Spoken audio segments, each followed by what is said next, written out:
इतना उंडेलेगी? हाँ, बस। पागल हो गई है क्या? क्या कर रही हो? मैं कैसे लेकर आई है क्या? सांबर खाओगी तो दिमाग ठंडा रहेगा माँ। महके का है जो लुटा रही है। इडली में सांबार, ब्रेड में सांबार, चपाती में सांबार, सांबार की नदियाँ बहा दी। एक काम कर, बाल्टी में सांबार भर, डुबकी लगा और बह जा। दादी सासू, अगर सांबर से ना होंगी ना तो और गोरी हो जाओगी। ए हड्डे हराम, क्या देख के लाया था रे तू इसको? गणेश, इधर आओ। क्या बात है पापा? अपना फोन देना। अरे ये क्या किया? अभी नया खरीदा था। ये फोन तोड़ने की क्या जरूरत थी? मेरी जिंदगी नरक बना दी है तुमने। मैंने? ये सिम किसके नाम पे है? आपके नाम से। और इसका बिल कौन पे करता है? आप ही पे करते हैं। तो फिर इस फोन पे लड़की से प्यार भरी बातें करके उसे परेशान करोगे तो पुलिस किसको पकड़ेगी? ऑफ कोर्स आपको।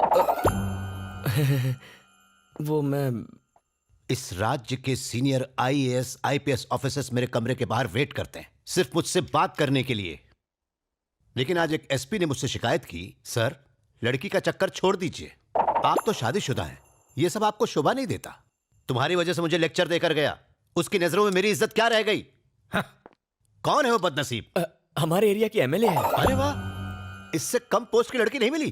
तूने तो सीधा असेंबली में जाके डाका डाल दिया। कितनी खुशी की बात है ना। तू चुप कर। इन मैसेजेस का क्या मतलब है? कौन से मैसेजेस पापा? 1 2 3 टुडे आई एम फ्री। 4 5 6 दिल है तुम पर फिक्स। स्कूल बुक से कॉपी मारा था। मेवा खिलाऊंगा, मेवा ना मिला तो? क्या लिखा है ये? शायरी ट्राई की है। अक्कड़ बक्कड़ बम्बे ब्रो, 80 90 पूरे 100। ये क्या बकवास है? अलार्म की रिंगटोन है। हाँ। कब एक्सेप्ट करोगी? लव का एप्लीकेशन।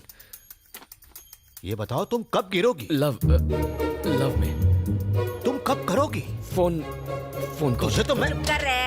एक बात बता बेटा, तुझे प्यार करने के लिए मेले के अलावा कोई नहीं मिली थी? अरे दादी, एमएलए से शादी हो गई तो लाइफ सेट हो जाएगी। लाल बत्ती वाली कार फ्री, सरकारी खर्च पर घूमेंगे, ट्रेन के लिए टिकट फ्री, ऊपर से सरकार की तरफ से फोन भी फ्री, राशन से लेकर भाषण तक सब फ्री मिलेगा दादी। इज्जत भी फ्री में नीलाम हो जाएगी। अरे यार क्या बकवास टाइमिंग है मनहूस साला। Welcome sir. देखो बेटा, लड़की को ताड़ना घुमाना माँ बनाना तुम्हारा पर्सनल मैटर है, लेकिन उससे पेरेंट्स को हार्ट अटैक हो सकता है। वो तो आपको भी हो सकता है। कहते हैं ना, यत्र नारी पूज्यन्ते समथिंग समथिंग देवता। इसका अर्थ जानते हो बांगड़ू? हाँ, लड़की को पूजोगे तो राखी बांधेगी, पटाओगे तो शादी कर लेगी, यही है ना अंकल? बाप रे कमाल है सर, इसके लाइफ के कॉन्सेप्ट्स बहुत क्लियर हैं। एक दिन इसको ही क्लियर कर दूंगा। अंकल से कुछ संस्कार सीखो। सॉरी सर, मैं उतना भी महान नहीं हूँ। मैंने ऊटी में खूंटी गाड़ दी, अब अपनी वाइफ को लेने आया हूँ। बस कर, कितना डालेगी?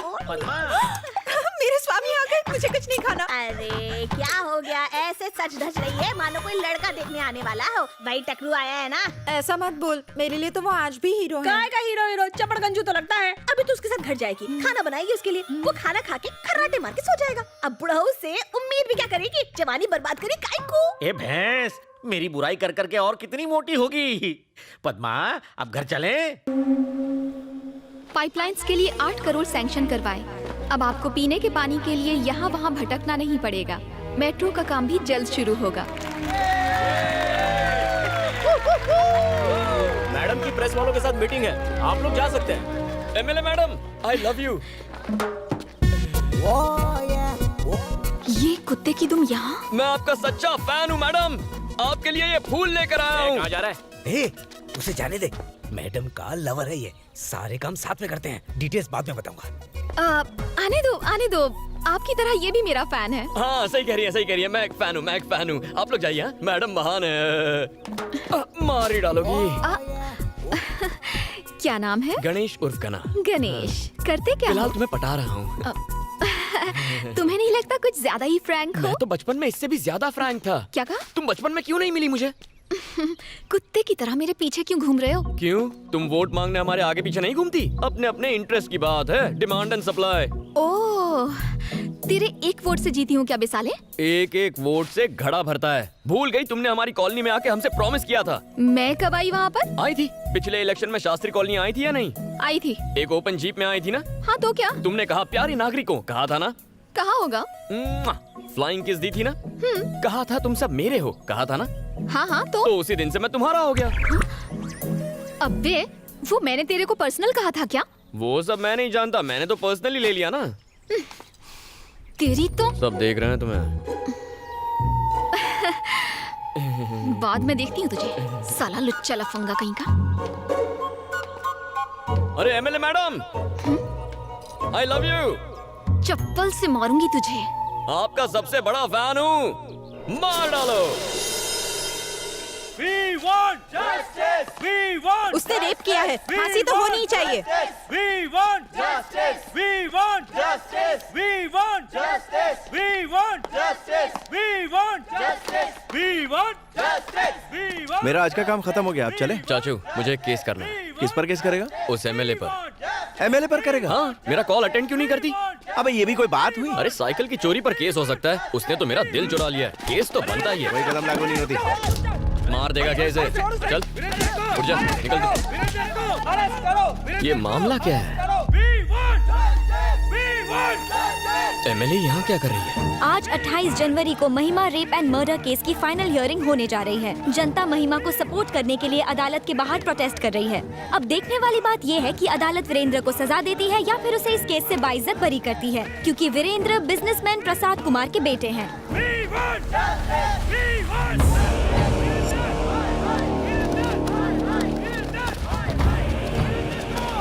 धनुष के आदमी यहाँ क्या कर रहे हैं?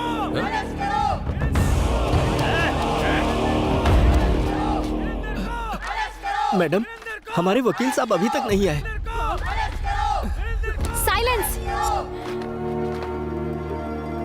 मूर्ति जी, अब तक लॉयर क्यों नहीं आया? मैंने सुबह से उनको कई फोन किए, लेकिन वो मेरा फोन उठा ही नहीं रहे। उनके घर पे भी ताला लगा है। रिश्तेदारों को भी उनके बारे में कुछ पता नहीं है। समझ में नहीं आ रहा मैडम वो कहाँ चले गए। चाचू, एमएलए तो काफी टेंशन में लग रही है। चलो।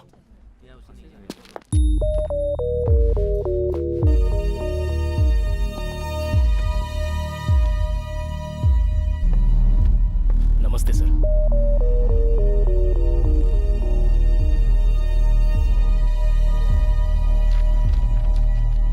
हियरिंग का टाइम हो गया है। आपका वकील अब तक क्यों नहीं आया है? पता नहीं साहब। तो आपकी तरफ से एविडेंस कौन पेश करेगा? सारे एविडेंस लॉयर के पास है साहब। कोई वकील नहीं और कोई एविडेंस भी नहीं। इस तरह आप कोर्ट का कीमती वक्त बर्बाद कर रहे हैं और कुछ नहीं। इसलिए मैं इस केस को डिसमिस। एक्सक्यूज मी सर, हमें लीव ऑफ एब्सेंस ग्रांट कीजिए। मैं इसकी अथॉरिटी आपको नहीं दे सकता, वकील चाहिए। चाचा उठो, केस आप लड़ेंगे। उठ जाओ। ये क्या बक रहा है तू? डिसाइड हो गया, चलो ऑफिशियल अनाउंसमेंट करो। लेकिन शुरू कैसे करूं? लीव ऑफ एब्सेंस मांगो। और एविडेंस का क्या? एविडेंस आ जाएगा, सबूत और गवाह लाना मेरा काम है। चलो। योर ऑनर, मेरा नाम श्रीपति है। ये केस मैं टेक ओवर करता हूं। लीव ऑफ एब्सेंस ग्रांट करें। आपके पास कोई एविडेंस है? किस बिना पे लड़ेंगे आप? इनको केस लड़ने दो, इनको केस लड़ने दो, इनको केस लड़ने दो। वीरेंद्र को फांसी दो, वीरेंद्र बलात्कारी है, वीरेंद्र को फांसी दो। साइलेंस।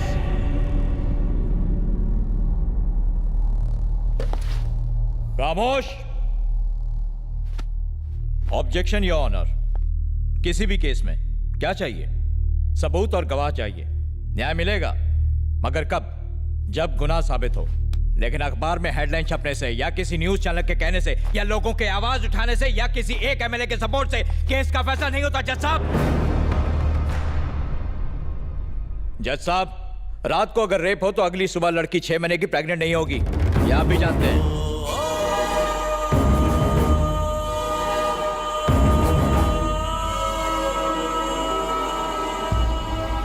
प्रेग्नेंट? यस, आप इसे रेप कह रहे हैं। जिस दिन रेप हुआ शी वॉज 6 months प्रेग्नेंट। ये रही पोस्टमार्टम रिपोर्ट। लड़की का चाल चलन ठीक नहीं था। उसे एक नहीं 10 बार होटल के रूम से कांस्टेबल ने गिरफ्तार किया था। आइए सर। ये बात बिल्कुल सच है सर। हमने उसे 10 बार अरेस्ट किया, लेकिन उसने हमसे रिक्वेस्ट की कि हम उसके माँ बाप को ना बताएं, इसलिए एक ही बार कंप्लेंट लिखी। सर नहीं सर, प्लीज ऐसा मत कीजिए सर। मेरी बेटी थी वो, उस पर ऐसे घिनौने इल्जाम मत लगाइए। आपसे भीख मांगता हूँ, बहुत अच्छी थी मेरी बेटी। हम ये केस वापस ले लेंगे। कोर्ट तुम्हारे कहने से नहीं चलता। आपने देखा जज साहब, जब राज खुलने लगा तो मगरमच्छ के आंसू बहाने लगे। इन्हें फंसाने के पीछे इनका एक खास मोटिव था। मेरा क्लाइंट बिजनेसमैन है, युवा पीढ़ी का आइकॉन। पूरी फैमिली ने मिलकर मेरे क्लाइंट को ब्लैकमेल करने का, लूटने का प्लान बनाया। और जब वो झांसे में नहीं आया तो हर सुबह हर शाम रेप केस करने की धमकी दे देकर मेरे क्लाइंट को हैरेस किया।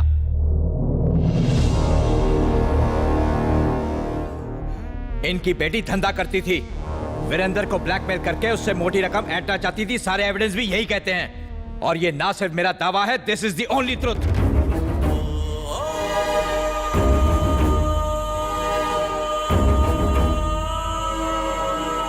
समाज के नाम पर कलंक है ये लड़की। और किसे पता, शायद इसके माँ बाप ने ही इसे इस काम में झोंका हो। इस शहर की गंदगी है ये।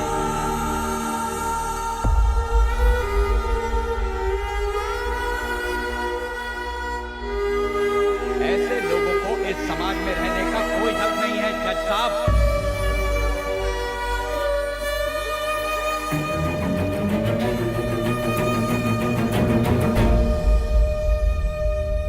कोर्ट का कीमती वक्त बर्बाद करने और एक निर्दोष इंसान पर झूठा आरोप लगाने के जुर्म में ये कोर्ट आपको दोषी मानता है। The case is dismissed. चला जा जा।